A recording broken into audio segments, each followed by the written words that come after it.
perubatan di Sukau ni, di kawasan Kinabatangan ni, mengenali gajah dengan pelbagai nama. Ada yang memanggil Aki, ada yang memanggil Liman, dan ada juga setengah mereka memanggil dengan panggilan nenek. Ini bukan apa, nak menunjukkan betapa mereka hormat dengan spesies binatang ni.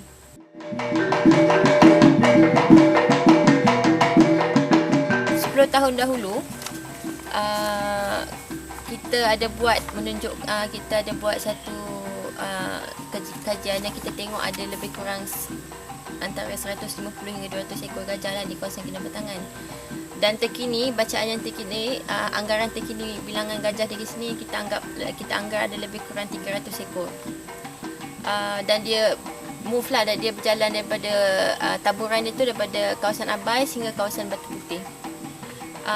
Dan jumlah kepadatan dia sangat tinggi di kawasan Kinabatangan, lebih kurang 2.15 gajah per kilometer square, per kilometer persegi. Jadi jumlah kepadatan itu amat tinggi lah. Daripada saya, gajah di Kinabatangan ni sangat istimewa berbanding dengan gajah lain yang kita jumpa di seluruh Sabah. Sebab apa? Gajah di sini tu kita senang tengok dia. Dia selalu pergi ke tebing sungai untuk buat aktiviti-aktiviti dia. Dia makan, dia bersosial, dia bermain. Jadi peluang kita untuk manusia bertemu dengan gajah di kawasan Kinabatangan itu lebih tinggi lah berbanding dengan kawasan lain. Tapi yang seronoknya, sehingga kini kita belum lagi terima ataupun dengar apa-apa kes yang gajah ini membunuh manusia di kawasan Kinabatangan.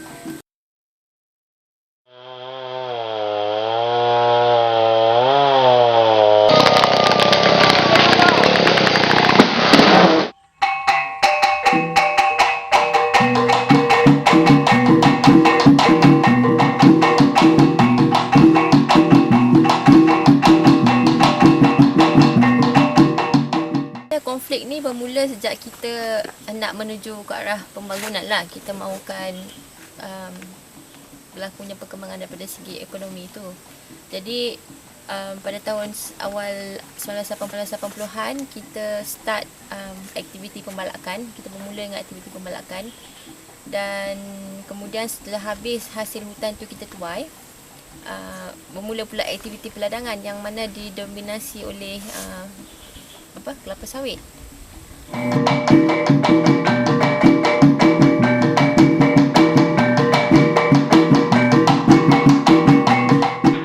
Ini estate bukan lagi kayu ditumbang, bukit pun diruntuh, kan? Dikupas betul-betul. Yeah. Nah, alangkah sedihnya itu kita. Bukan lagi binatang, kita manusia pun, cuaca pun tidak menentu. Itulah ribut kalau datang, bukan halang-halang. Mana ada lagi penghalang? Iyalah. Angin-angin.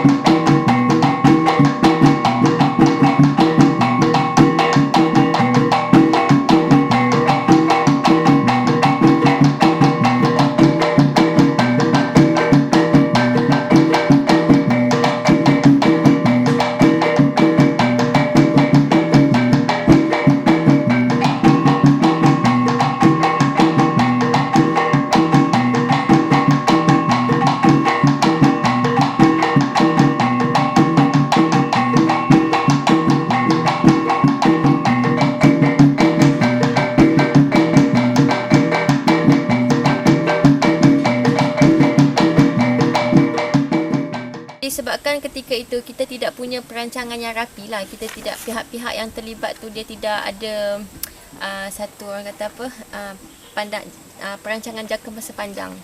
Jadi kita mengabaikan nasib, kita mengabaikan keperluan hidupan liar yang turut sama hidup berkongsi kawasan habitat ni dengan kita. Jadi pada saya, disebabkan itulah bermulanya konflik antara manusia dan juga hidupan liar.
contohnya seperti aktiviti memburu.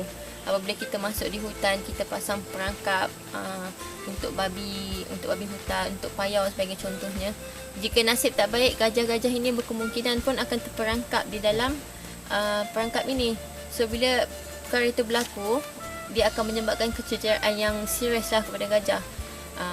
Ada beberapa kes yang kita sudah terima gajah mati disebabkan oleh jangkitan pada luka ini.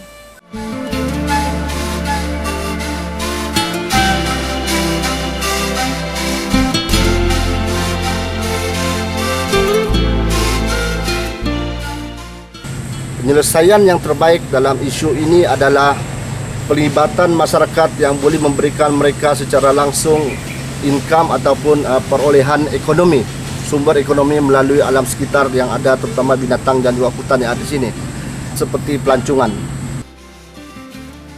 Secara langsung mereka akan sedar dan terlibat terus di dalam, orang bilang, menjaga secara langsung alam sekitar atau binatang-binatang yang terdapat di persekitaran mereka. Kerana kini mereka telah sedar bahawa binatang ataupun hutan-hutan di sekitaran mereka ini begitu bernilai dan mereka harus melindungi disebabkan ianya telah memberikan hasil dibandingkan pada masa-masa yang lalu. Salah satu lagi daripada contoh penglibatan masyarakat ialah melalui program-program penanaman ataupun penghutanan semula hutan yang dibuat oleh beberapa pihak NGO di kampung ini. Hutan-hutan yang telah menjadi gap ataupun yang telah kosong-kosong yang telah ditanam tadi boleh menjadi satu koridor pada masa hadapan untuk menggunakan kumpulan-kumpulan gajah yang selama ini memberikan masalah dari segi laluan mereka di kampung ini untuk terus melalui koridor mereka daripada satu hutan ke hutan yang lain.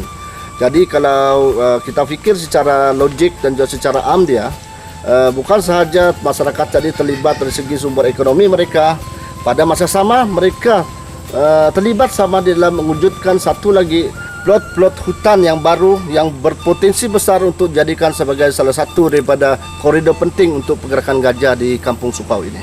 Sebagai masyarakat kampung ini, saya berharap agar pihak-pihak yang berkenaan dapat berbincang atau bekerjasama dengan masyarakat kampung terutamanya apa jenis penyelesaian yang harus dibuat untuk menyelesaikan isu-isu ini demi memastikan kelangsungan keharmonian hidupan liar dan juga masyarakat kampung ini akan berterusan bukan saja pada masa ini, malahan ia akan seterusnya ke masa-masa akan hadapan. InsyaAllah akan timbulnya ataupun kita akan dapat mencapai situasi menang-menang di antara konservasi dan juga pembangunan. Dan saya harap benda itu akan berterusanlah di masa hadapan.